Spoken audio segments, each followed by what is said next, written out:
When I got married, I didn't mention that I'd inherited 3 estates from my grandmother.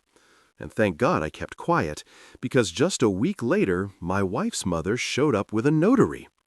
My name is Liam Carter, and if there's one thing I've learned in my 34 years of stumbling through life, it's that I have an absolutely Olympic-level talent for ignoring red flags.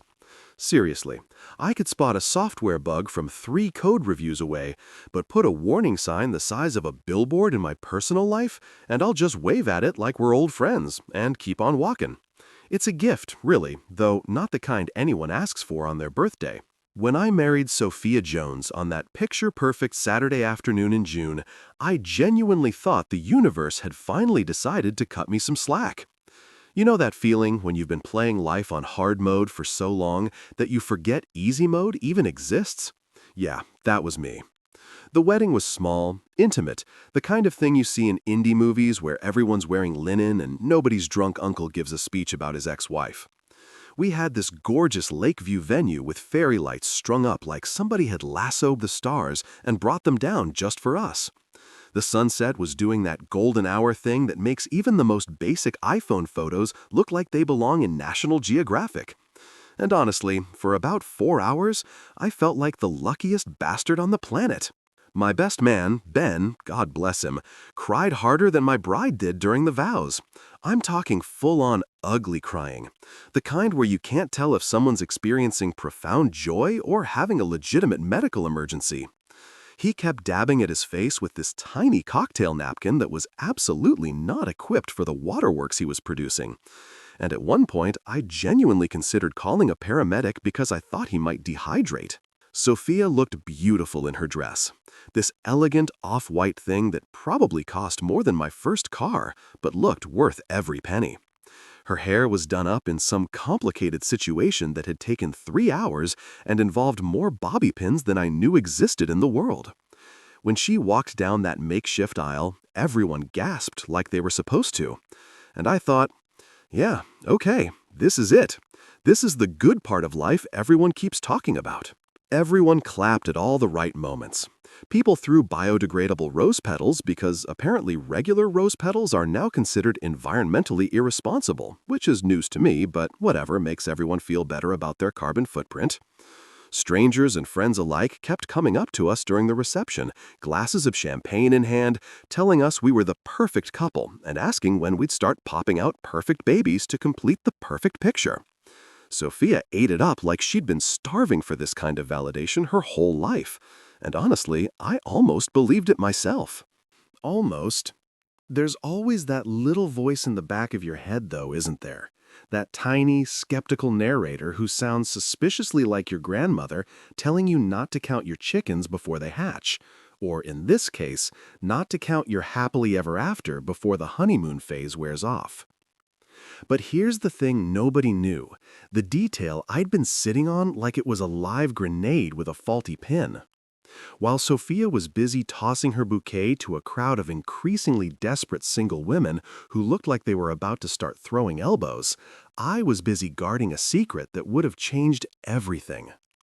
6 months before I even proposed, before I picked out a ring that cost me 2 months' salary like some outdated tradition demanded, my grandmother Eleanor passed away and left me 3 fully paid estates in downtown Seattle. Not condos, not apartments, estates. The kind of property that makes real estate agents start breathing heavily and talking in hushed, reverent tones. We're talking prime Belltown real estate with views that make tech executives weep and parking spaces that cost more than most people's cars. Now, I can already hear you asking the obvious question, why the hell didn't I tell my fiancé/wife about a multi-million-dollar inheritance? Why did I stand there in my rented tuxedo saying, I do, while simultaneously sitting on enough wealth to make our wedding look like a clearance sale at Target? Was I insane? Paranoid? Suffering from some weird psychological condition where you can't share good news without breaking out in hives? The answer is simpler and more complicated than you'd think, and it all comes back to Grandma Eleanor, because of course it does. About a year before she died, we were sitting on her back porch drinking iced tea that was about 60% sugar and 40% actual tea, watching the neighbors argue about whose turn it was to mow the shared grass area. Out of absolutely nowhere, she turned to me with those sharp gray eyes that had seen more decades than I'd seen years and said, "Liam, if you ever fall in love, and I mean really fall in love, not that puppy dog nonsense you felt for that girl in college who stole your laptop, you keep your bank account out of it." She said it like she was giving me directions to the grocery store, just casual, life-changing advice dropped between sips of diabetes juice. I remember laughing it off at the time, thinking she was being dramatic, maybe a little paranoid from watching too many true crime documentaries on cable. But then she fixed me with that look, the one that meant she was about to drop some serious wisdom that I'd better write down. And she said, "I'm serious, boy. Money doesn't change people. It just reveals who they've been all along. You want to know who someone really is? Keep your wallet closed and watch what happens." And let me tell you something about Grandma Eleanor. This was a woman who had survived the tail end of the Depression. 2 actual wars, one of which she served in as a nurse. Thank you very much. 3 separate recessions that would have made grown men cry. And 1 absolutely legendary bridge club feud that resulted in a permanent schism in the local community center and allegedly 1 attempted poisoning via suspiciously oversalted lemon bars. The woman had seen some stuff. She'd lived through historical events that were now chapters in textbooks. She'd buried a husband, raised a son, buried that son and his wife after their car accident, and then raised me from age 8 with nothing but grit, tough love, and an encyclopedic knowledge of compound interest. So, when Eleanor Carter gave advice, I didn't just listen. I took notes, highlighted the important parts, and filed it away in the mental folder labeled "Stuff that will probably save my life someday." Her wisdom wasn't the kind you found in Instagram quote graphics or self-help books written by people whose biggest struggle was choosing between yachts. This was earned wisdom, the kind that came from actually living and paying attention and not being an idiot about the important stuff. That's why when her lawyer, this ancient guy named Arthur, who looked like he'd written the original Constitution, called me into his wood-paneled office that smelled like old books and expensive leather and told me I'd inherited 3 luxury apartments, her suburban home, and an investment portfolio that made my eyes water, I nearly fainted right there on his Persian rug. I remember just sitting there gripping the arms of this stupidly uncomfortable chair, whispering, "She was rich? Like I just discovered my grandmother was actually a secret agent or a wizard or something equally impossible." Arthur looked at me over his half-moon glasses with something between pity and amusement and said, "Quite," in that way fancy lawyers do when they're trying not to say, "You sweet, oblivious idiot." The thing is, Grandma Eleanor never acted rich. She clipped coupons. She bought store-brand cereal. She drove a 1998 Honda Civic that had more miles on it than a mid-tier spaceship and made sounds that could only be described as concerning. She wore the same 3 cardigans in rotation and thought spending more than $20 on dinner was getting fancy. I had no idea. None. The woman was sitting on enough wealth to retire a small army of people, and she lived like someone who was perpetually 1 bad month away from eating ramen for every meal. But that was Eleanor. She didn't trust flash, didn't trust show, didn't trust anyone who measured worth by what you owned instead of who you were. And she definitely didn't trust anyone who'd love you more after seeing your bank statement than before. So when I walked out of Arthur's office with documents that basically made me a millionaire, her voice was right there in my head, clear as day. Keep your bank account out of it. I decided right then and there to stay quiet about the inheritance. I'd tell Sophia eventually. Obviously, I'm not a complete psychopath, but I figured I'd wait until we'd been married a while, until we'd built something real that wasn't standing on a foundation of dollar signs and property values. I thought, if this love is real, If it's the actual deal and not just some romantic comedy we're acting out because society says this is what you do in your 30s, then it shouldn't need a property list and a net worth statement to survive. Love should be about the person, right? Not the portfolio. Looking back now, sitting in one of those inherited estates with a glass of wine and the kind of hindsight that makes you want to build a time machine just so you can go back and slap yourself, I can see how perfectly, painfully naive that was. But at the time, standing there at my own wedding, watching Sophia laugh with her bridesmaids and Ben finally getting his crying under control, I genuinely believed I was doing the right thing. I thought I was being smart, protecting something precious, following the wisdom of a woman who'd never steered me wrong. Spoiler alert, Grandma Eleanor was right. Again. She was always right. It's honestly kind of annoying how right she always was, but that's dead grandmothers for you. They haunt you with their correctness. Growing up with Grandma Eleanor was like being raised by a combination of a drill sergeant, a financial advisor, and occasionally, when she was in a really good mood, a human being capable of affection. She wasn't the cookie-baking, cheek-pinching type of grandmother you see in Hallmark movies or those weirdly perfect stock photos that come in picture frames. No, Eleanor Carter was all business, tough love, and an almost supernatural ability to turn any life situation into a teachable moment about fiscal responsibility. I'm pretty sure if I'd broken my arm as a kid, she would have handed me an ice pack and a pamphlet about the importance of emergency savings accounts before even considering a trip to the hospital. After my parents died in that car accident when I was 8, a drunk driver, a rainy Tuesday night, and the kind of phone call that splits your life into a before and after that never quite lines up right again, Grandma Eleanor took me in without hesitation. I remember that night with the kind of clarity that trauma gives you, all sharp edges and two bright colors. One minute I was at a friend's house having a sleepover, arguing about which Power Ranger was the coolest, and the next minute Grandma was there in the doorway, looking older than I'd ever seen her, telling me in this voice that didn't shake even once that my mom and dad weren't coming home ever. She didn't sugarcoat it. Didn't promise me everything would be okay, didn't do any of that gentle parenting stuff that was probably already a thing back then, but definitely wasn't Eleanor's style.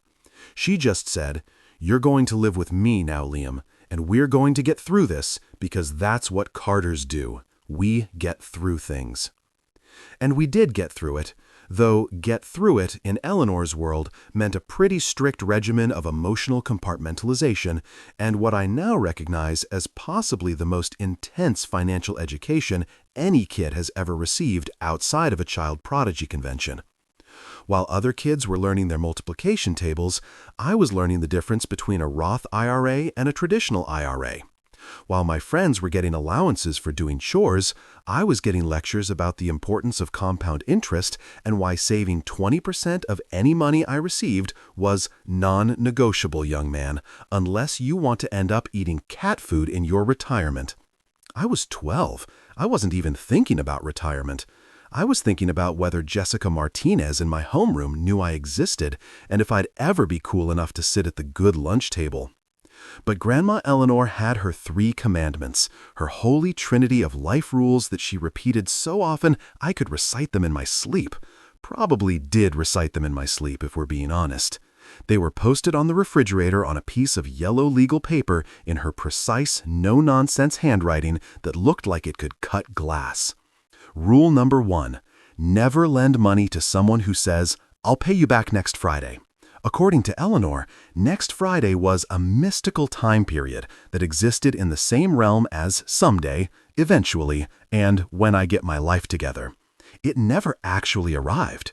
It was always next Friday, perpetually out of reach, like some kind of financial Groundhog Day where Friday never comes, and your money definitely never comes back. I learned this lesson the hard way in high school when my buddy Daniel asked to borrow $40 for just until Friday. I swear, man, my paycheck's coming. That was in October. I'm 34 now. I'm still waiting for that Friday, Daniel. Rule number 2 was slightly more cryptic, but somehow even more serious in Eleanor's eyes. Never buy anything that glows and talks after midnight. Now, this one sounds insane, and honestly, it kind of is, but her reasoning was actually pretty solid if you looked past the weird phrasing.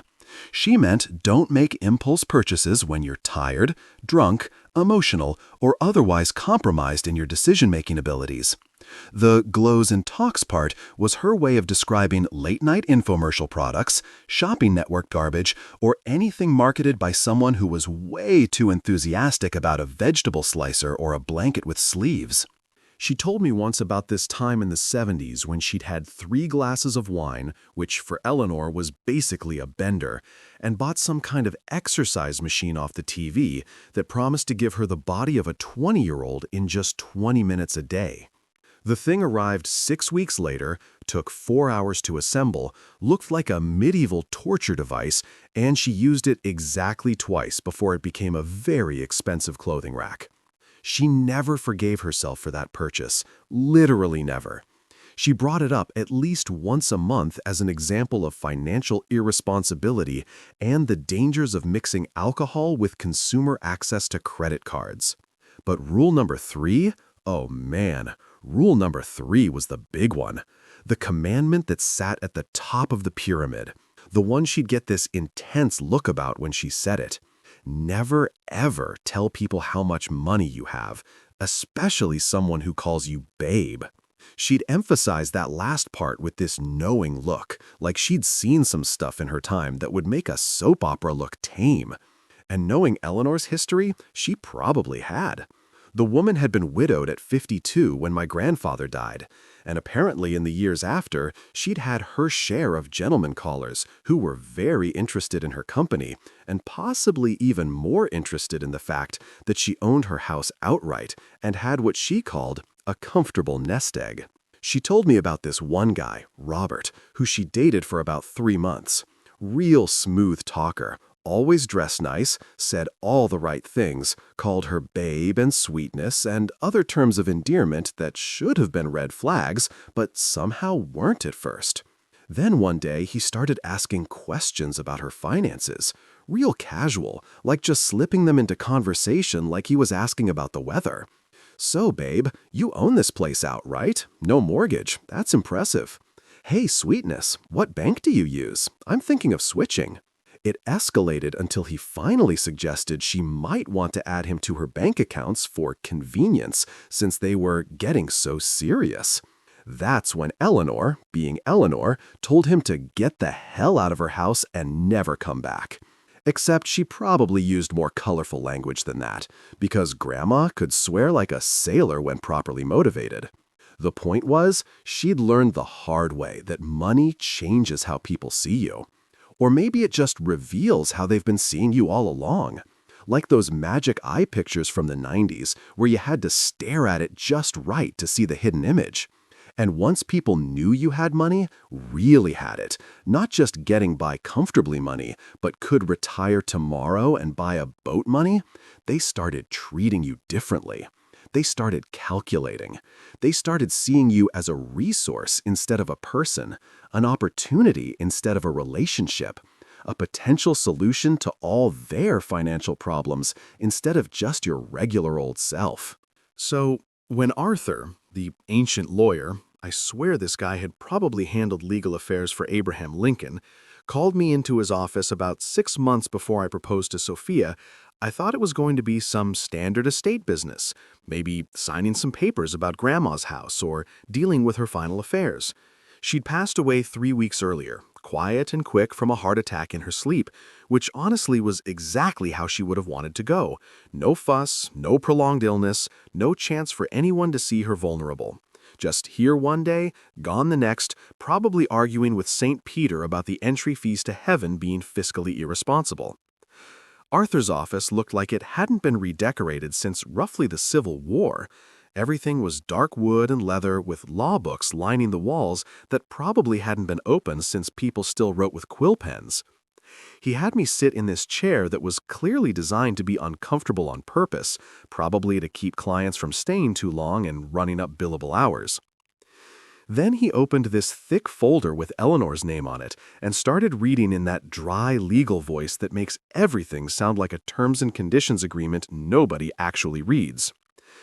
Mrs. Carter's estate consists of the following assets, he began, and then proceeded to list things that made my brain short-circuit like a laptop that just had an entire soda spilled on it.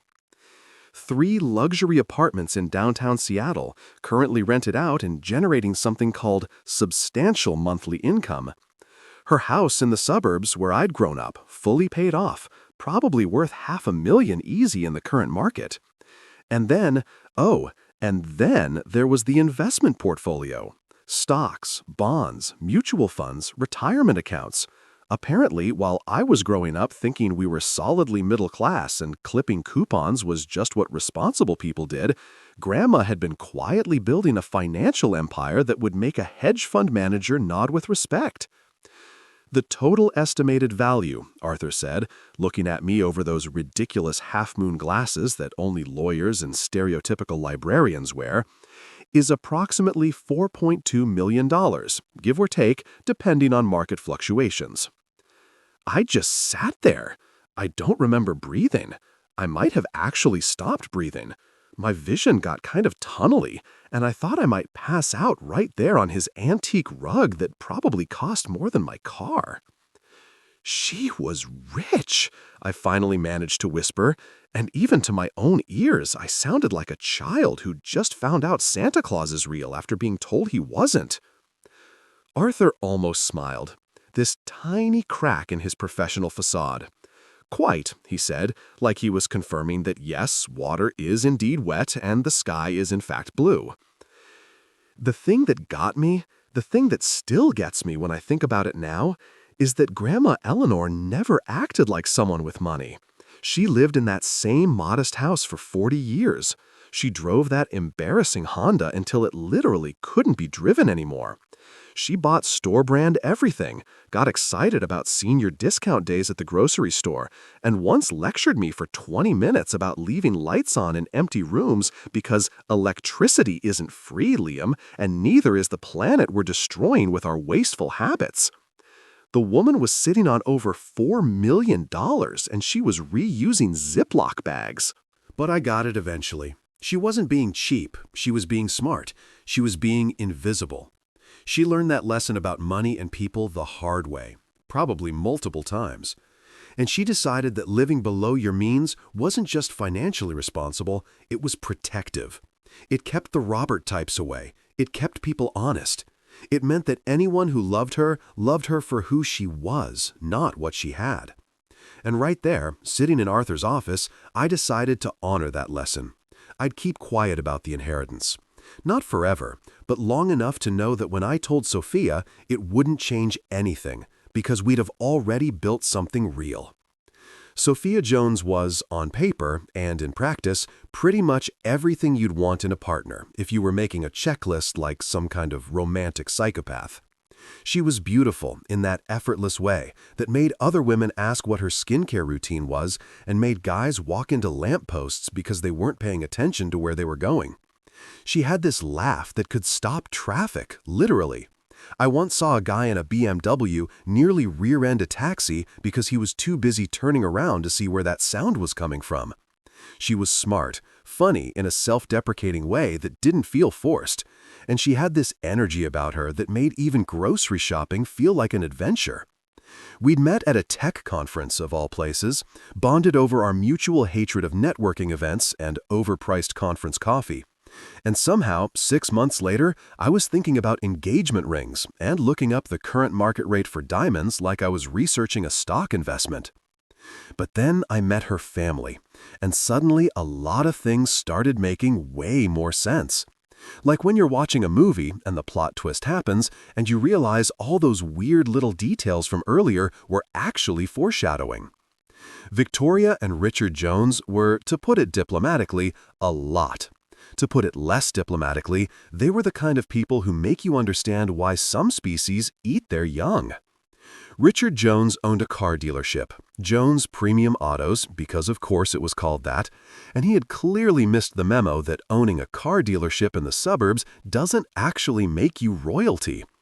The man wore more cologne than a teenage boy going to his first dance, drove a different luxury car every week like he was test driving his own personality, and had this handshake that was way too firm, like he was trying to assert dominance through carpal tunnel syndrome. The first time I met him, Sophia and I had been dating for about 3 months, and she'd finally decided I was ready to be presented to the family like some kind of sacrificial offering. We drove up to their house, and I'm using the word house loosely here because this thing was basically a small mansion pretending to be humble, in my totally reasonable Toyota Camry that I'd bought used because I'm not an idiot and cars depreciate the second you drive them off the lot. I parked next to Richard's current vehicle of choice, some kind of Mercedes that probably cost more than most people make in a year, and I already felt like I was losing a game I didn't know I was playing. Richard opened the door before we even knocked, like he'd been watching through the window, and immediately went for the power handshake while giving my Camry a look that suggested I'd arrived on a donkey. "So, Liam," he said, still crushing my hand like we were in some kind of masculine grip strength competition, "what's your annual income, son?" Not "nice to meet you," not "welcome to our home," not even "how's the weather," just straight to the financial interrogation. I hadn't even crossed the threshold.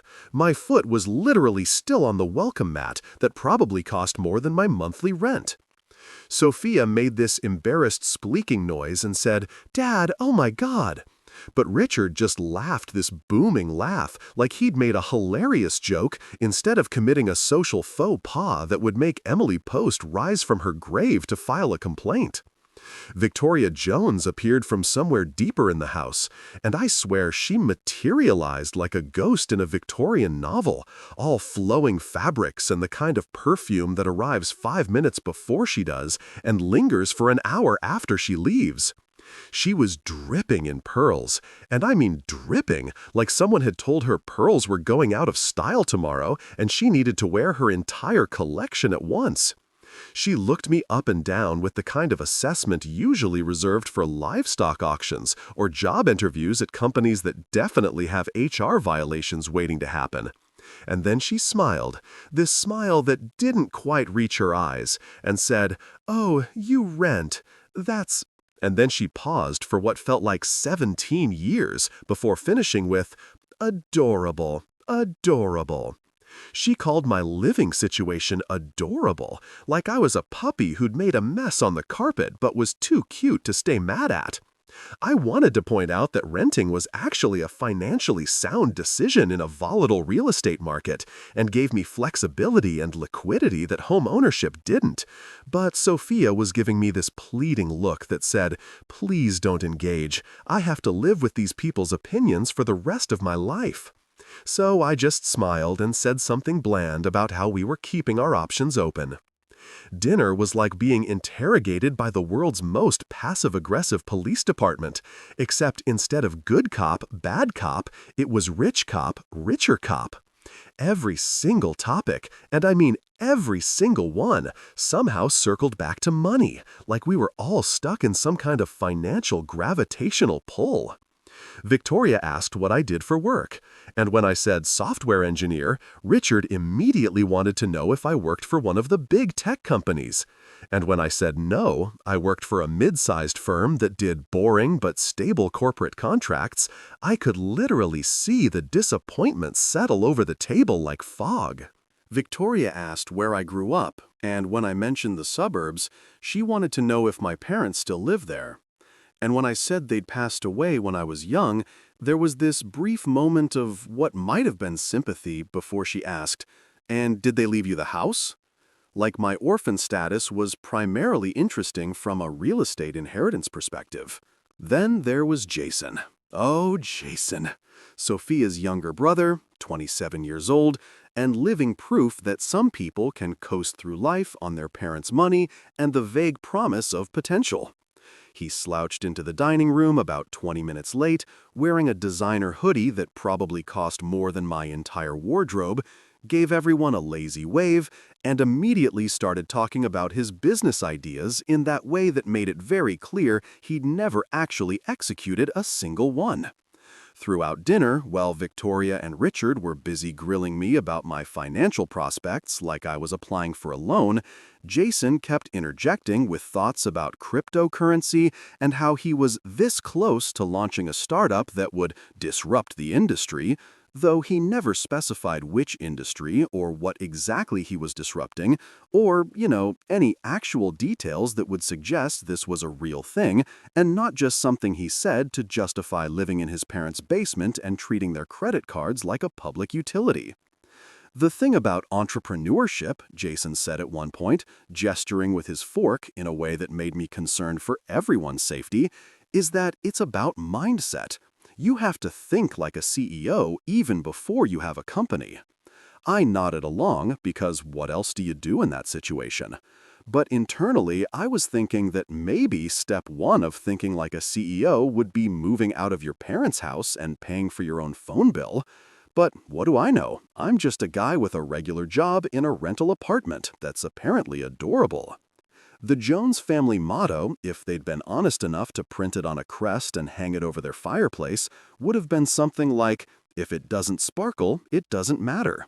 Or maybe net worth equals self-worth. Or possibly just money in big gold letters. Every story Richard told somehow worked in how much something cost. Victoria couldn't mention a friend without including what their husband did for a living and where they vacationed. Even the food had price tags attached. This wine is from our private collection, $45 a bottle. And these truffles were flown in special. You know how expensive that is. I didn't know. I didn't want to know. I was starting to develop what I can only describe as financial anxiety by proxy, like I was absorbing their materialism through osmosis, and it was making me physically uncomfortable. At one point, Victoria leaned over and patted my hand in this way that was probably meant to be maternal, but felt more like a queen acknowledging a peasant, and she said, "You know, Liam, it's so refreshing to meet someone so grounded. Sophia has dated men, who were all flash and no substance. You're very real." The way she said real made it sound like a polite substitute for poor. And I had to bite the inside of my cheek to keep from laughing or screaming or doing both at the same time. If she only knew, if any of them knew that I was sitting on enough real estate to make their precious house look like a starter home. But Grandma Eleanor's voice was right there in my head, clear as a bell. Never tell people how much money you have. The evening finally ended after what felt like 47 hours, but was probably only 3. Sophia apologized the entire drive home, saying things like, "They're not usually that intense," and "I think they were just nervous meeting you," and other reassuring lies that we both knew weren't true. Her parents were exactly that intense. They were always that intense. This was their normal setting. They probably interrogated the mailman about his retirement portfolio and judged the grocery store cashier for not having dental insurance. I kissed Sophia goodnight and told her it was fine. Totally fine. All families are weird in their own way, and I could handle it. And I meant it, sort of. I could handle awkward family dinners and invasive questions and the subtle implication that I wasn't quite good enough for their daughter. What I didn't realize yet, what I couldn't have known sitting in my car watching Sophia walk into her apartment building, was that handling it and surviving it were two very different things. The Joneses weren't just socially awkward rich people with boundary issues, they were calculators in designer clothes, and I had just been sized up, assessed, and apparently found wanting. The scary part wasn't that they cared about money. Lots of people care about money. The scary part was that they seemed to care about money more than they cared about anything else, including possibly their own daughter's happiness. And that, as I would learn in increasingly uncomfortable detail, was a problem that couldn't be solved with good intentions and patience. When Sophia and I got engaged, I proposed at this little Italian restaurant where we'd had our first date. Very traditional, very safe, the kind of proposal that wouldn't make it onto any viral YouTube compilations, but also wouldn't end up on a worst proposals ever Reddit thread. I thought the hard part was over. I'd picked out a ring that cost enough to make my bank account weep, but not so much that I'd need to take out a loan.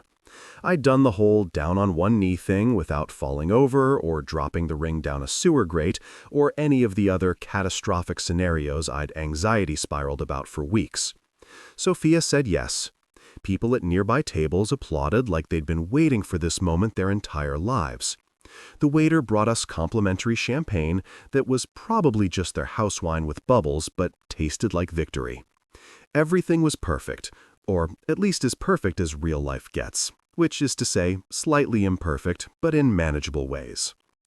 Then, Victoria Jones found out we were engaged, and suddenly I understood what people meant when they said, all hell broke loose.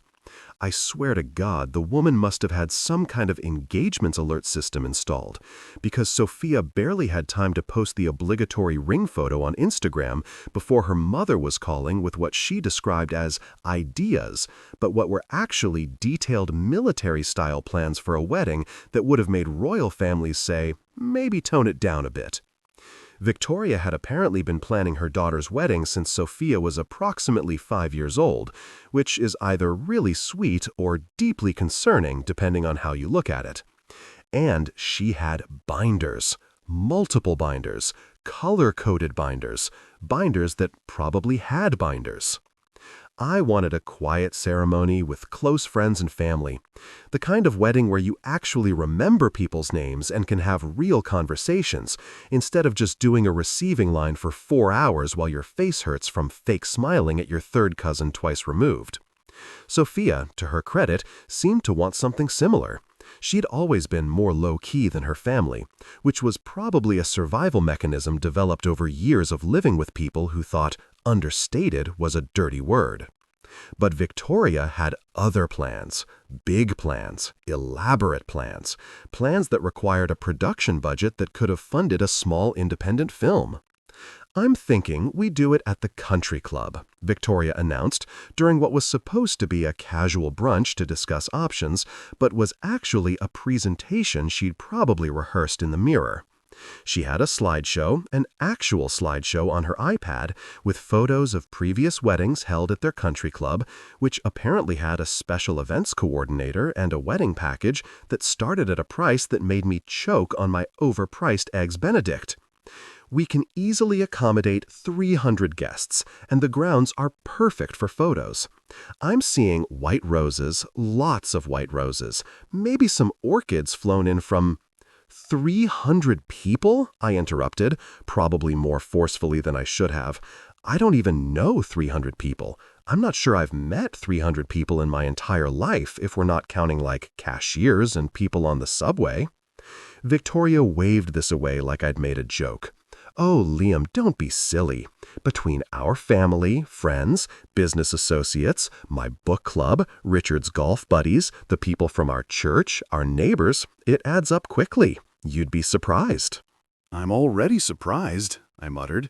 But she was already moving on to the next slide, which showed something that looked less like a wedding decoration and more like someone had bedazzled an entire building. She wanted a drone show, an actual drone show with coordinated lights spelling out our names in the sky, because apparently fireworks were too pedestrian. And she'd seen something similar at a wedding in the Hamptons, and everyone was talking about it for months. Sophia shot me a look across the table that was half apologetic, half pleading, and I realized we were entering negotiation territory. This wasn't going to be a simple, "Thanks for the input, Victoria, but we've got this handled" situation. This was going to require diplomatic skills I definitely didn't possess, and patience I wasn't sure I had. Over the next several weeks, wedding planning became less like planning a celebration of love and more like preparing for some kind of elaborate corporate merger, where both parties were trying to maintain control while pretending to compromise. Victoria wanted a swan fountain. I still don't know what a swan fountain is or why anyone would want one, but apparently they're a thing at fancy weddings, and she'd already contacted a company that specialized in aquatic bird centerpieces. I vetoed the swan fountain. She pouted for 3 days and sent Sophia passive-aggressive text messages about not feeling included in her daughter's special day. I wanted to serve normal wedding food. You know, chicken, fish, maybe a vegetarian option for Sophia's cousin who'd recently become insufferable about her diet. Victoria wanted a 7-course meal prepared by a chef who'd appeared on some cooking competition show and charged more per plate than I spend on groceries in a month. People will judge you based on the food, Victoria insisted during one particularly tense planning session that took place in her living room, which was decorated like a museum had exploded and nobody had cleaned it up yet. A wedding is a reflection of the couple. You want people to remember this day? I want people to remember we got married, I said, trying to keep my voice level. Not that they got a Michelin-star dining experience. We're not running a restaurant, Victoria. We're taking vows. She looked at me like I'd just suggested we get married at a McDonald's drive-thru. Liam, dear, you clearly don't understand how these things work. And you know what? She was right. I didn't understand how these things worked in her world, where the price tag was more important than the actual event, where appearances mattered more than actual happiness, where you measured success by how jealous you made other people instead of how much joy you felt.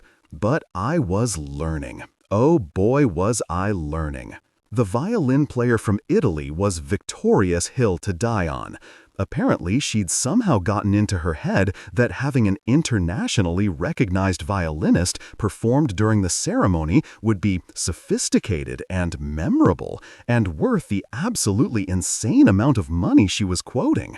Never mind that nobody except maybe 3 people at the wedding would even know the difference between an Italian virtuoso and the local music teacher who plays at weddings on weekends. It's about the story, Victoria explained. It's about being able to say, "Oh, we flew him in from Milan. It was nothing really, but Sophia deserved the best." We went back and forth on everything. The flowers? Victoria wanted rare imported blooms. I suggested we could achieve the same effect with local flowers that didn't require their own passport. The invitations. She wanted hand-calligraphed cards on paper so thick you could use them as body armor. I suggested maybe we could just do nice printed ones that didn't cost more than some people's car payments. The photographer. She had already contacted someone who apparently shot celebrity weddings and charged accordingly. I found a perfectly good local photographer whose portfolio was beautiful and who didn't require a payment plan. Every single decision became a battle, and poor Sophia was caught in the middle, trying to keep everyone happy and slowly realizing that keeping everyone happy was literally impossible when the two sides had completely different definitions of what happy even meant. I watched her get more stressed as the weeks went on, saw the joy of being engaged slowly drain out of her under the weight of her mother's expectations and her own inability to say no to the woman who'd raised her. Finally, after about 6 weeks of this nightmare that wedding planning had become, we reached what could generously be called a compromise and what I would call a mutual exhaustion agreement. We'd do the lake venue, beautiful, smaller capacity, naturally gorgeous without requiring $40,000 in decorations. Victoria could have her fancy catering, but we'd scale it back to a reasonable menu that wouldn't require guests to attend a pre-wedding seminar on which fork to use. No swan fountain, but she could pick the flowers. No drone show, but we'd have nice string lights that would photograph well and wouldn't require filing flight plans with the FAA. The only reason we settled on the lake venue with those specific terms was because, and this is the kicker, Victoria couldn't find matching swans on short notice. That's literally the only reason. Not because she realized she was being ridiculous, Not because she had a moment of self-awareness about trying to turn her daughter's wedding into a competitive sport, but because the Swan Fountain Company was apparently booked solid and couldn't guarantee a breeding pair of white swans that were aesthetically consistent for our date. I'm not making this up. This is a real thing that happened in my real life. The wedding day itself, when it finally arrived after months of planning that had aged me approximately 7 years, was actually beautiful. The lake venue was perfect. The weather cooperated, and for a few hours I forgot about all the stress and drama and just focused on the fact that I was marrying someone I loved. But then Richard gave his father of the bride speech, and I was reminded very quickly that I hadn't married just Sophia. I'd married into a family that viewed everything, including marriage, as some kind of financial transaction. "Welcome to the Jones family, Liam," Richard said, raising his champagne glass while at least 200 people watched and waited for the heartwarming moment that traditionally comes during these speeches. "May this union bring shared assets and long-term growth." Shared assets, long-term growth. The man literally used business terminology in a wedding toast. People laughed because they thought he was joking, being clever, making some kind of dad joke about his daughter getting married. But I saw his face, saw that he was completely serious, saw Victoria nodding along like he'd just quoted Shakespeare instead of talking about marriage like it was a merger and acquisition. I clapped anyway, not because I agreed or because I thought it was sweet or funny or appropriate. I clapped because I was genuinely afraid that if I didn't, Richard might pull out an actual contract and ask me to sign something right there at the reception, possibly in front of all those witnesses to make it legally binding. If I had known that getting married meant acquiring Victoria Jones as a permanent fixture in my life with unlimited visiting privileges, I might have considered a longer engagement or possibly witness protection. The honeymoon was great. We went to Costa Rica, stayed in a little eco-lodge where the Wi-Fi barely worked and Victoria's phone calls couldn't reach us through the combination of spotty cell service and me accidentally letting Sophia's phone die and forgetting the charger in a different part of the resort. For one glorious week, it was just us, some monkeys, a lot of tropical drinks, and zero conversations about real estate investments or the importance of building equity. But then we came home to our modest 2-bedroom apartment in a perfectly nice neighborhood that had the audacity to not be a mansion. And Victoria descended upon us like a well-dressed locust with opinions about our interior decorating choices. I'm talking about exactly 1 week after we got back. 7 days. We'd barely unpacked our suitcases, hadn't even finished the leftover wedding cake Victoria had insisted we take home and that was now taking up half our freezer. I was still finding sand in places sand had no business being. And there was Victoria, standing at our door with a smile that didn't reach her eyes and her arms full of stuff we definitely didn't ask for. "I was just in the neighborhood," she said, which was a lie because we lived 25 minutes from her house and there was literally nothing in our neighborhood she'd have any reason to visit unless she'd suddenly developed a passionate interest in the slightly sketchy convenience store on the corner or the laundromat that always smelled like someone was boiling sadness. I thought I'd pop by and see how the lovebirds are nesting. She said this like it was adorable and not deeply invasive, like she was narrating a nature documentary about our lives without our permission. She pushed past me before I could even properly register that this was happening, already doing that thing where she looked around our apartment with an expression that somehow combined concern, pity, and barely concealed judgment. Our apartment was fine. It was clean, relatively organized for 2 people who'd just gotten back from vacation, decorated in what I'd call functional adult style, which is to say we had furniture that matched well enough, and art on the walls that came from actual stores, and not just random posters we tacked up with pushpins. But watching Victoria's face, you'd think we were living in a cardboard box under an overpass. "Oh," she said, and that one word contained volumes of disappointment. This is cozy. Cozy, the kiss of death when it comes to real estate descriptions. Cozy means small. Cozy means your mother-in-law thinks you're living in a shoebox. Cozy means she's about to have opinions about your life choices. And those opinions are going to be delivered with surgical precision wrapped in fake concern. She set down the bag she brought, expensive scented candles from some boutique store where candles cost more than groceries, a throw blanket that was probably cashmere or made from the wool of some rare Himalayan goat, and a set of wine glasses that looked like they required their own insurance policy. "Just a few things to help make this place feel more like a home," she said sweetly, which translated to, "Your current belongings are inadequate, and I'm here to fix that."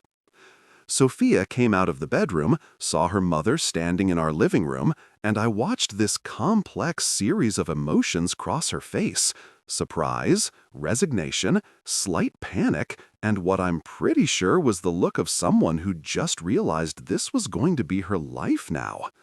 "Mom, I didn't know you were coming over." "It's fine, I won't stay long," Victoria said, which was also a lie because she proceeded to stay for 2.5 hours. She immediately launched into what I can only describe as a performance review of our living situation. She commented on everything. The furniture was charming, but we should really think about upgrading to something more substantial. The kitchen was adequate, but so small. How did we manage to cook in there? The view was nice enough, but wouldn't we prefer something with more natural light, maybe a balcony, something with a bit more presence? And then came the line that made my eye twitch involuntarily. Victoria sat down on our couch, her couch now, apparently, since she'd mentally redecorated everything in the place, and said with this conspiratorial tone, like she was about to share classified information, "You should really think about buying a house soon, Liam. It's embarrassing for Sophia to live in a rental." Embarrassing. She called our living situation embarrassing? Like Sophia was some kind of damsel in distress being held captive in the terrible prison of affordable housing. Never mind that renting made perfect sense for us at this stage of our lives. Never mind that we had flexibility, weren't tied down to a mortgage, didn't have to worry about property taxes or fixing the water heater when it inevitably broke. Never mind that home ownership is a huge financial commitment that shouldn't be rushed into just because your mother-in-law thinks renting is somehow shameful. None of that mattered to Victoria. What mattered was appearances, and apparently we were failing at those. "We're happy here," I said, trying to keep my voice even and polite, channeling every ounce of patience I'd learned from dealing with difficult clients who wanted me to completely rebuild their website but didn't want to pay for it. "We're saving up and looking at our options."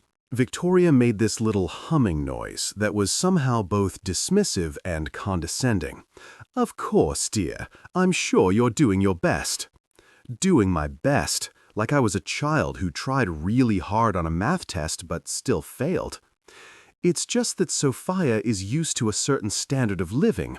You know, growing up in our home, she had space, privacy, nice things. I just want to make sure she's not sacrificing too much." The implication hung in the air like a bad smell. Sophia was sacrificing by being with me. Sophia was suffering in our perfectly nice apartment because I wasn't providing the lifestyle her mother thought she deserved. Never mind that Sophia had never once complained, had actually said multiple times that she loved our place because it was ours and we'd built it together. Victoria had decided that her daughter was a victim of my financial inadequacy, and she was here to make sure I knew it. This became a pattern. Victoria started popping by with alarming frequency, each visit bringing more unsolicited gifts and even more unsolicited opinions. She brought kitchen gadgets we didn't need and commented on how small our kitchen was. She brought decorative pillows and mentioned how much more elegant they'd look in a larger living space. She brought actual paint swatches one time and suggested colors that would open up the space, which is decorator speak for "your walls are wrong and I'm judging you." But the worst part wasn't the visits themselves. It was the interrogation that accompanied each one. Victoria had somehow decided that her mission in life was to conduct a complete audit of my financial situation, and she approached this task with the dedication of an IRS agent who just discovered a promising tax fraud case. The questions started casual enough, slipped into conversation like she was just making small talk, but they got progressively more invasive with each visit. "So, Liam, how's work going? Are you up for any promotions soon?" Translation, "Are you making more money yet?" "Have you thought about looking into investment opportunities? Richard and I have some real estate ventures that have done very well." Translation, "Let me see your portfolio." "What kind of retirement planning do you have? It's never too early to think about the future."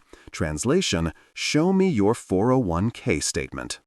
"Did your parents leave you anything when they passed? Any property or savings?" And there it was, the question she'd been building up to, delivered with fake sympathy about my orphan status, but really just fishing for information about potential inheritance. I deflected, said something vague about how my grandmother had taken care of me and I was doing fine, thanks for asking.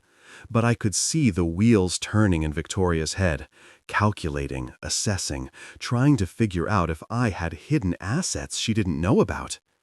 Each visit came with this side serving of financial interrogation disguised as motherly concern.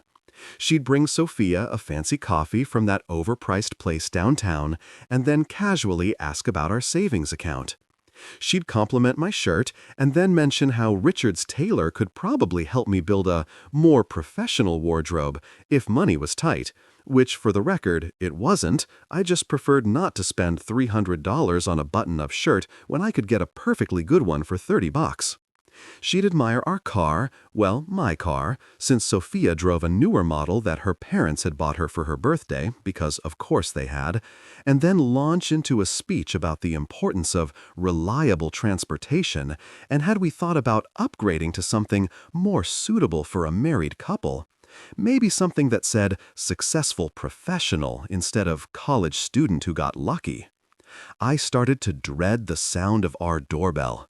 Every time it rang, I'd tense up, wondering if it was Victoria with another care package full of expensive things and expensive judgment. Sophia would get this apologetic look on her face and mouth, "I'm sorry," before going to answer the door, and I'd brace myself for another 2 hours of passive-aggressive commentary about our life choices. The really insidious part was how Victoria framed everything as concern. She wasn't being nosy, she was being caring. She wasn't being invasive, she was being involved. She wasn't judging us, she was just looking out for her daughter's best interests. It was gaslighting wrapped in Chanel perfume and delivered with a smile that could cut glass. And the worst part was that Sophia couldn't see it. Or maybe she could, but had been conditioned her whole life to accept this as normal maternal behavior. "She means well," Sophia would say after Victoria finally left, usually after dropping some comment about how we should really consider buying property before we were too old to get a good mortgage rate. "She just wants us to be happy." But I was starting to realize that Victoria's definition of happy was actually wealthy and willing to share financial information freely. And my alarm bells, the ones Grandma Eleanor had installed in my brain years ago, were playing a full symphony now. Something was off. Way off. This wasn't normal mother-in-law behavior. This was reconnaissance. Victoria was gathering intelligence, and I had no idea what she planned to do with it, but every instinct I had was screaming that it wasn't going to be good. The phone call came on a Tuesday evening while I was making dinner, doing that thing where you're cooking pasta and simultaneously trying to respond to work emails on your phone like some kind of dysfunctional multitasking circus act. I saw the name Parker Property Management pop up on my screen and nearly dropped my phone into the boiling water because Mr. Parker never called me. Our arrangement was simple and beautifully hands-off. He managed Grandma Eleanor's properties, collected rent from the tenants, handled maintenance issues, and deposited my share into a separate bank account I'd set up specifically for the inheritance money.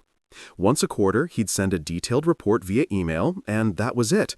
No calls, no drama, no reason for him to ever contact me directly unless something had gone catastrophically wrong. I answered with probably more panic in my voice than was professional. "Mr. Parker, is everything okay? Did something happen to one of the properties?" I was already imagining fires, floods, tenants who'd decided to start an illegal gambling ring in my downtown Seattle real estate. "No, nothing like that, Mr. Carter," he said in that calm, measured voice that property managers must learn in some kind of special school for people who deal with landlord emergencies. "The properties are fine, but I'm calling because something unusual happened today that I thought you should know about immediately." The way he said unusual made my stomach drop like I was on a roller coaster designed by someone who hated happiness. "Someone came to my office this afternoon asking questions about the properties on Belltown Avenue," he continued, and I could hear papers rustling in the background like he was checking notes. Specifically, they wanted to know about the ownership documents, who holds the titles, whether there are any liens or mortgages, the rental income generated, and the current market valuation. They were very thorough, very professional. I turned off the stove because I was no longer capable of cooking and processing this information simultaneously. Who was it? Did they say why they wanted to know? They presented credentials identifying themselves as a private investigator, Mr. Parker said. And those 4 words, private investigator, hit me like a freight train made of red flags and bad decisions. They claimed they were doing background research for a financial planning client, said it was routine asset verification. I, of course, told them that I couldn't disclose any information about property ownership without written authorization from the owner, which would be you. They weren't happy about it, but they left. I documented everything, took down their information. Their card said Precision Research Services. I stood there in my kitchen, phone pressed to my ear, watching my pasta water slowly stop boiling, and felt this cold realization settle over me like someone had dumped ice water down my shirt. There was no way this was a coincidence. Nobody randomly investigates someone's property holdings. Nobody hires a private investigator to look into a regular software engineer who drives a used Toyota and lives in a rental apartment, unless they have a very specific reason to believe there's something worth investigating. "Mr. Parker," I said, slowly, trying to keep my voice steady even though my brain was spiraling through about 15 different worst-case scenarios. "Thank you for not telling them anything, seriously. Can you send me everything you have on this person? The card, any notes from the conversation, anything they said?" "Already scanned and in your email, sir. I sent it before I called." God bless Mr. Parker and his efficient, paranoid professionalism. Should I be concerned about this? Do you want me to increase security protocols or alert the tenants? No, nothing like that. Just, if anyone else comes asking questions, don't tell them anything and let me know immediately. We said our goodbyes and I hung up, standing there in my kitchen with burnt pasta and a growing sense of dread that felt like it was physically sitting on my chest. I didn't need Sherlock Holmes to figure out who was behind this. Victoria's increasingly invasive questions about my finances, her comments about wanting to make sure Sophia married someone financially stable, the way she'd specifically asked about what my parents had left me, it all clicked into place with the kind of clarity that makes you feel stupid for not seeing it sooner. They'd hired someone to investigate me. My own in-laws had literally hired a spy to dig into my financial life because apparently asking invasive questions at dinner wasn't thorough enough. The next day, I caught Sophia in my home office, the second bedroom we'd converted into a workspace, supposedly looking for stamps. Stamps? In my office, where I keep financial documents, and absolutely zero stamps, because who the hell uses stamps anymore, except for wedding invitations and angry letters to politicians? My manila folder of financial documents, the one I kept in my desk drawer, was sitting on the desk. Not in the drawer where I'd left it, on the desk, slightly open. She jumped when I walked in. Actually, physically jumped, like I'd caught her doing something she knew was wrong. "Oh, hey, I needed to mail something and thought you might have stamps in here." I looked at the folder, looked at her, looked back at the folder. In my financial documents drawer. I didn't know what was in there. I was just looking through drawers. But her face was red and she wouldn't meet my eyes. And I realized with this sinking feeling that this wasn't just Victoria going rogue. Sophia knew. Sophia was in on it. That night, after Sophia went to bed early, claiming a headache that was either real or a convenient excuse to avoid conversation, I sat in the dark living room of our embarrassing rental and whispered to the ceiling, "Grandma, if you're listening, I think the vultures have started circling." One evening, I walked into our apartment expecting the usual, maybe some takeout, Netflix, the kind of boring domestic bliss that marriage is actually made of, and instead found myself walking into what can only be described as a financial intervention staged by people who had absolutely no right to intervene. Sophia, Victoria, Richard, and some random woman I'd never seen before were sitting around our dining table like it was a corporate board meeting. The table was covered with papers, official-looking documents spread out like evidence at a crime scene. Except I was apparently both the criminal and the victim in this scenario. "Liam, honey," Sophia said with a smile so forced it looked painful, "Mom and Dad brought someone to help us with financial planning." Financial planning? Right, because that's something you definitely spring on your spouse without warning, with your parents present in your own home that suddenly doesn't feel like your home anymore. Victoria was practically glowing with predatory satisfaction, looking like a shark that had just spotted a particularly delicious seal. "This is Miss Jenkins, our family notary. We thought we'd help you two merge your assets. It's what modern couples do, you know, very practical." I scanned the papers spread across the table, my brain processing the words even as my blood pressure skyrocketed to levels that probably required medical attention. Joint account forms, property transfer deeds, something labeled family loan agreement that made absolutely no sense because nobody had loaned anybody anything. One line jumped out at me. Jones Holdings may access funds for investment purposes. Jones Holdings, not Liam and Sophia, Jones Holdings. I laughed, not because anything was funny, but because it was either laugh or start screaming, and screaming seemed like it would make me look like the unreasonable one in this completely insane situation. Then Victoria dropped the bomb with the casual confidence of someone who thought they were holding all the cards and didn't realize they were actually holding a hand grenade with the pin already pulled. "And of course, we'll need to discuss the 3 estates in Belltown," she said, smoothing down papers like she was organizing a grocery list instead of attempting what I'm pretty sure qualified as financial coercion. "It's important that Sophia has security, and these properties would be perfect assets to include in the family portfolio." I froze, completely froze.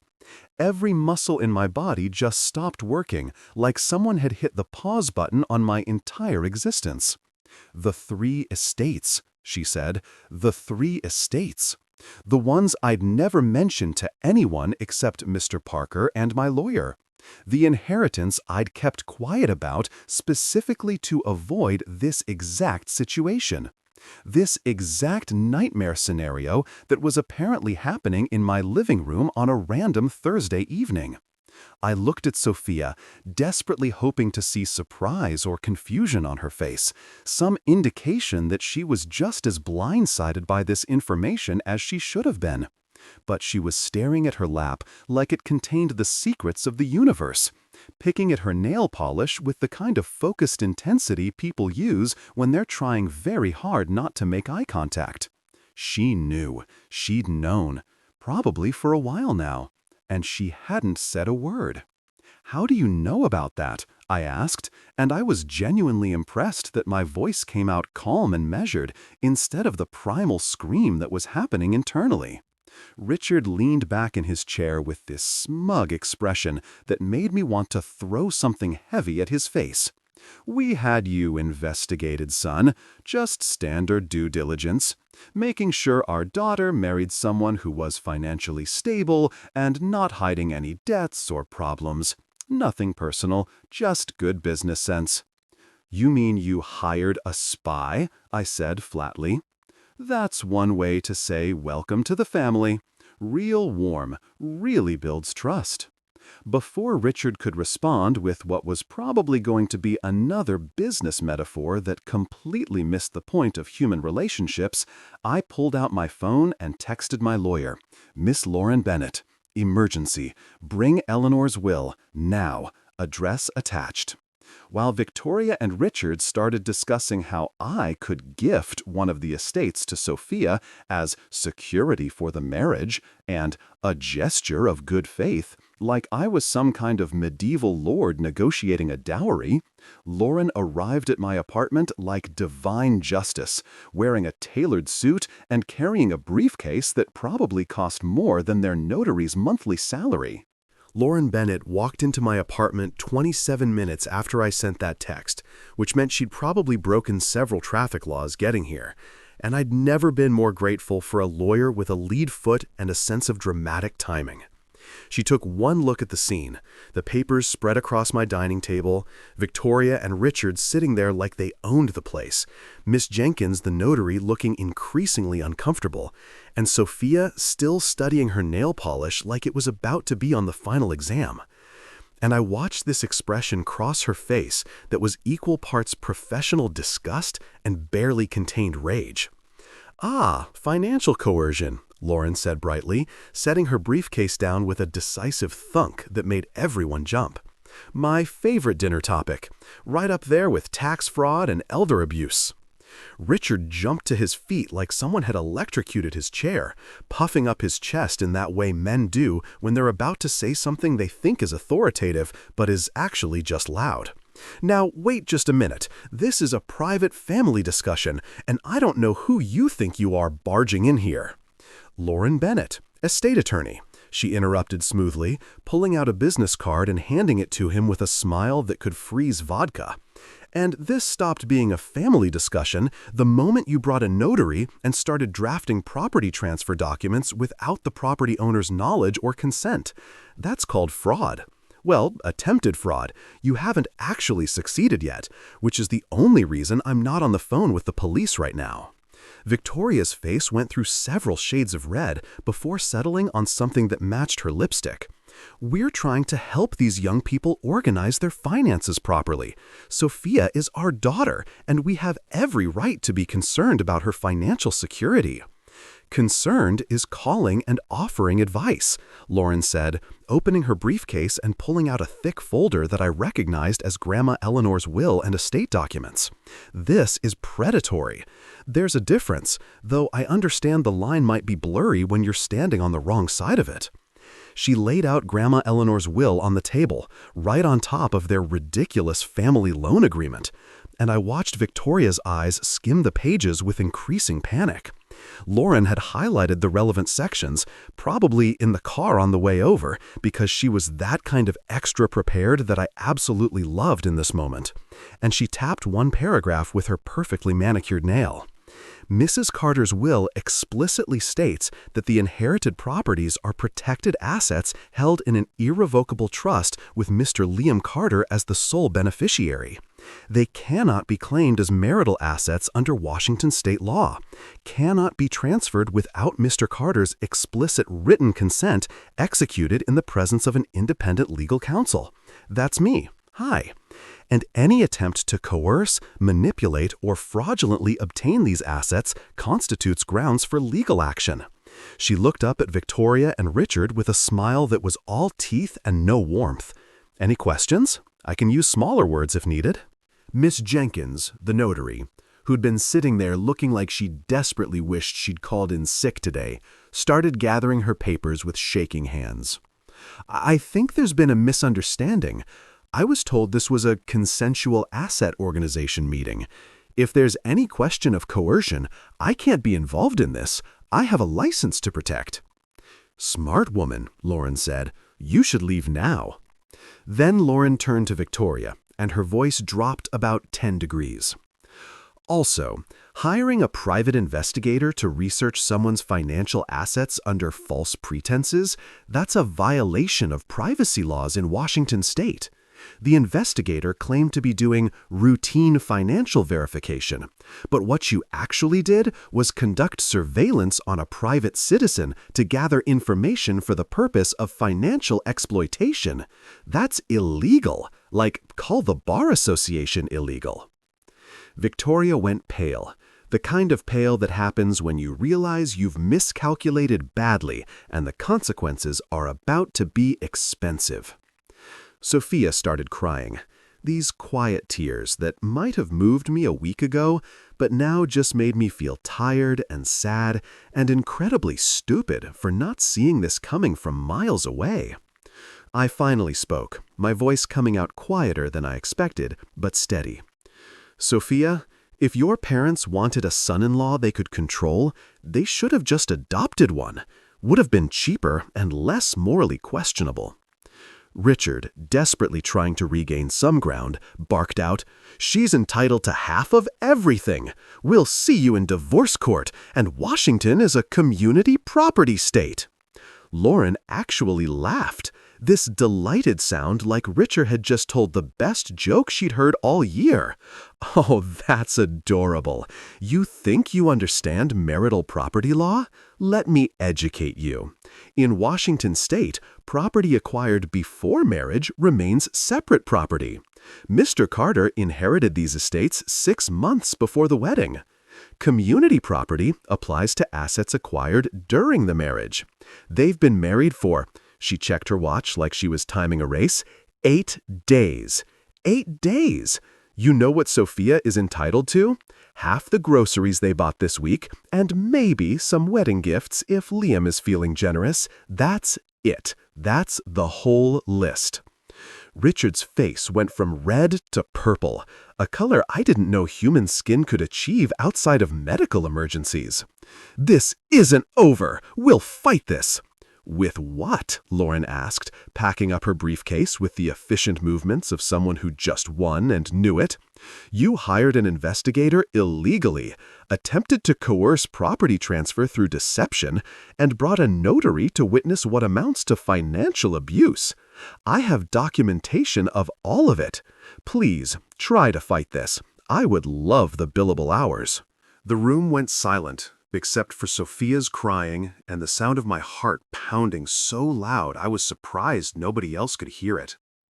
The divorce was quick, efficient, and deeply therapeutic in ways I didn't expect.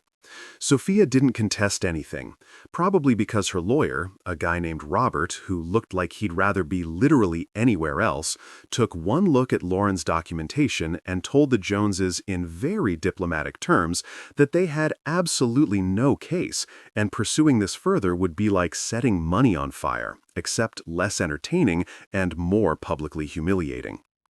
Washington state has this thing called a simplified dissolution process for marriages under a certain length with no kids and no shared property, and we qualified for it so perfectly it was almost funny. 8 days of marriage, and we were speed running a divorce like it was some kind of depressing video game category. The paperwork took longer than the actual marriage had lasted, which felt like some kind of cosmic joke that Grandma Eleanor would have appreciated. I signed documents in Lauren's office while she made dry comments about how this was technically the fastest client turnaround she'd ever had, and maybe she should start specializing in buyer's remorse matrimonial dissolution.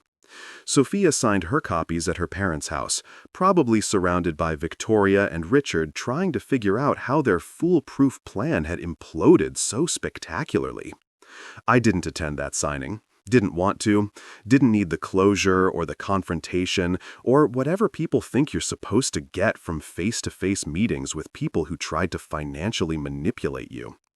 The whole thing was finalized 6 weeks after that disastrous dinner party ambush. 6 weeks! I dated people longer than my marriage lasted, which was either hilarious or depressing depending on what time of day you asked me and how much coffee I'd had. When the judge signed off on the final decree, I walked out of the courthouse into one of those perfect Seattle days where the sun is actually shining and you can see the mountains and everything feels possible. And I just stood there for a minute, breathing and feeling lighter than I had in months. I moved into one of the inherited estates the following week. The tenants had just moved out. Good timing, neutral karma, whatever you want to call it.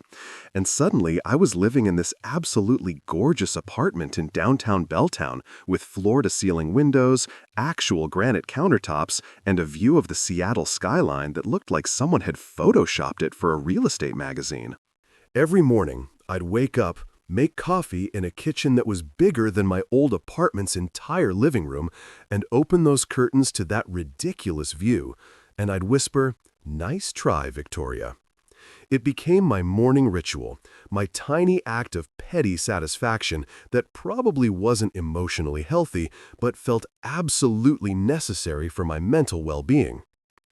The apartment still had that new chapter energy, that feeling of starting over in a space that had no memories of Sophia or her family or any of the disaster that had been my brief attempt at marriage. I furnished it slowly, deliberately, buying things I actually liked instead of things that were practical or couple-appropriate or whatever nonsense I'd convinced myself mattered before. I got a ridiculous leather couch that was way too expensive and perfectly comfortable. I hung art that I'd always wanted but thought was too weird or too bold or too something. I set up my home office in the second bedroom with a view that made work meetings actually enjoyable because I could stare at the Space Needle while pretending to pay attention to status updates. About 3 months after everything was finalized, I was having coffee with Ben, my best man, the guy who'd cried through my entire wedding to a woman I'd been married to for roughly the same amount of time as a decent vacation. And he told me something that made me laugh so hard I nearly spit espresso across the table. Apparently, Sophia had been talking to mutual friends, and word had gotten back to Ben through the complex social grapevine that exists in every friend group. The Joneses had tried this same scheme before, not the exact same details, but the same basic con. Victoria and Richard had been doing this thing where they'd target potential sons-in-law who seemed like they might have family money or inheritances, do their investigations, and then swoop in after the wedding with their financial planning routine. Sophia's previous boyfriend, some guy named Daniel, who worked in finance and apparently had family money from old East Coast wealth, had been their target about 2 years before I came into the picture. They'd done the whole thing, the invasive questions, the private investigator, the surprise financial planning intervention. But Daniel had seen it coming because apparently when you grow up actually wealthy, you develop a sixth sense for people trying to get access to your money. He'd broken up with Sophia before they even got engaged, told her flat out that her parents were toxic and he wasn't interested in marrying into a family that viewed relationships as business opportunities. Sophia had been devastated, or so the story went, and Victoria and Richard had spent the next year being more subtle, more careful, waiting for the next potential mark. That mark had been me, and I'd almost fallen for it because I'd been so focused on hiding my own inheritance that I hadn't seen them hunting for it. The irony was so thick you could have served it as dessert. I'd been trying to follow Grandma Eleanor's advice about keeping my money quiet, and they'd been specifically looking for guys who were keeping money quiet because that meant there was money to find. We'd been playing completely different games on the same board, and neither of us had fully understood what the other was doing until it all exploded in my living room with Lauren Bennett as referee. I almost felt bad for Sophia, caught between her genuinely predatory parents and whatever actual feelings she might have had for me that got buried under their schemes and expectations. Almost. But then I remembered her going through my desk drawers looking for financial documents and pretending to search for stamps like I was an idiot who wouldn't notice, and the sympathy evaporated pretty quickly. She'd made her choice. She'd chosen her parents' plan over being honest with me, and that was something I couldn't forgive or forget or rationalize away with generous interpretations of her character. Now I run the Eleanor Foundation, a nonprofit I started with some of the rental income from the estates. We teach financial literacy to young people, everything from basic budgeting to understanding investments to recognizing financial abuse and manipulation in relationships. The irony of me teaching people to spot gold diggers when I'd married one isn't lost on me, but that's kind of the point. I bring in speakers who talk about protecting assets, setting boundaries with family about money, understanding prenups and estate planning. We have workshops about recognizing red flags in relationships, and I always include a section about people who are weirdly interested in your financial situation, because that's information I wish someone had sat me down and explained before I proposed to a woman whose parents were literally planning to rob me. Sometimes, usually on Sundays when I'm feeling contemplative or have had too much coffee, I drive out to the cemetery where Grandma Eleanor is buried. I bring fresh lilies, because those were her favorite, the kind that smell like they're trying too hard, but in a good way. I sit on the bench next to her headstone. Yes, there's a bench, because even in death, Eleanor was practical, and knew people would want somewhere to sit and talk to her. And I tell her everything. I tell her about the foundation, about the people we've helped, about the guy last week who almost signed over his entire savings account to his girlfriend's investment opportunity until our workshop made him realize it was a scam. And then I tell her about Victoria and Richard and Sophia, about the whole ridiculous disaster. And I swear I can feel her laughing, that dry chuckle she used to do when someone proved her point without realizing it. "You were right again, Grandma," I say, usually while adjusting the flowers or pulling weeds that have dared to grow near her plot. "Money doesn't change people. It reveals who they really are. You told me that, 15 years ago? And I thought you were being paranoid and dramatic. Turns out you were just being observant and honest, which is basically the same thing when you're talking about human nature." I tell her about the estates, about how I'm living in one, and it's beautiful, and every time I walk through the door, I'm grateful she was smart enough to protect them in that trust. I tell her about the foundation and how we named it after her, and how her 3 commandments are basically the curriculum. Never lend money to Friday people. Never buy glowing talking things after midnight. Never tell people your net worth, especially people who call you babe. We've printed them on posters. Kids take photos of them for their Instagram stories. Grandma Eleanor's wisdom has gone viral in a very local, very specific way. Then I wink at the sky. Doesn't matter if it's sunny or cloudy, the wink is mandatory. And I add, "And thanks for the estates, Grandma. They make great breakup recovery homes. The view really helps with the healing process. Also, the kitchen is big enough that I can cook without bumping into my own bad decisions, which is more metaphorical than I intended, but I'm going with it. I like to think she's up there somewhere, probably running Heaven's accounting department and auditing angels for unnecessary expenditures on cloud maintenance, shaking her head at how long it took me to learn what she'd been trying to teach me all along. But she's also probably proud, in that gruff Eleanor way, that I finally figured it out, that I protected what she left me, that I'm using it to help other people avoid the same mistakes. As I walk back to my car, I pull out my phone and check the foundation's email. There's a message from a college kid asking about our next workshop on recognizing financial manipulation in family relationships. I smile and type back a response, thinking about how Grandma Eleanor's legacy isn't just the real estate or the money. It's the wisdom, the warnings, the hard-earned knowledge about human nature and money, and the dangerous place where those 2 things intersect. Victoria and Richard are still out there somewhere, probably targeting some other unsuspecting guy who seems like he might have hidden assets. Sophia is apparently dating someone new, according to social media I definitely don't check regularly and certainly didn't look at last Tuesday. They're all still playing their games, still running their schemes, still convinced that money is the most important thing in any relationship. But me? I'm sitting in an apartment I actually own, running a foundation that's actually helping people, living a life that Grandma Eleanor would actually approve of. And every morning when I open those curtains and see that skyline, I remember what she taught me. The best revenge isn't getting even. It's living well. And maybe teaching other people how to live well too, so they don't end up divorced after 8 days because they ignored every red flag that came decorated with pearls and passive-aggressive comments about rental properties.